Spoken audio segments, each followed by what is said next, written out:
వనజీవి రామయ్య దేశవ్యాప్తంగా మారుమోగుతున్న పేరిది. మొక్కలు నాటండి అంటూ వినూత్నంగా ప్రచారం చేస్తూ జనాల్లో అవగాహన కల్పిస్తున్నారు.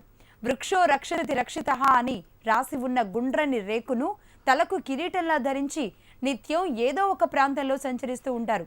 ఖమ్మంకు చెందిన రామయ్య తెలుగు రాష్ట్రాల్లో చాలా ఫేమస్. 75 ఏళ్ల వయసులోనూ భార్యతో కలిసి నిత్యం మొక్కలు నాటుతూ పచ్చని పొడమి కోసం పాటుపడుతున్నారు. ఈ దంపతుల ఆదర్శనీయ వ్యక్తిత్వంపై హెచ్ఎంటీవీ ప్రత్యేక కథనం.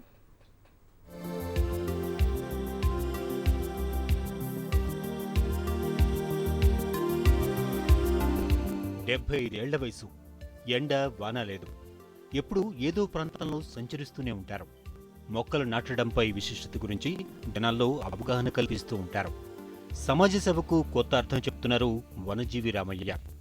ఖమ్మం రూరల్ మండలం రెడ్డిపల్లి గ్రామం దరిపిలి రామయ్య అంటే ఎవరికీ తెలియదు. అదే వనజీవి రామయ్య అంటే చాలు చిన్నపిల్లాడైన టక్కుని చెప్పేస్తాడు. భార్య పేరు జానమ్మ, 3 కొడుకులు, 1 కూతురు. అయితే సాధారణంగా ఎండాకాలం వచ్చిందంటే ఇంట్లో నుంచి ఎవ్వరూ కదలరు. కానీ రామయ్య అడవుల్లోకి వెళ్తారు.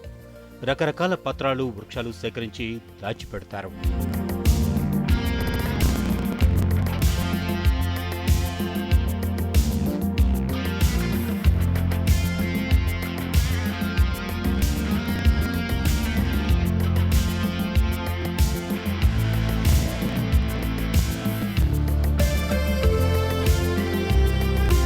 తొలకరి చినుకులు పడ్డాక మొక్కలు నాటుతూ ఉంటారు.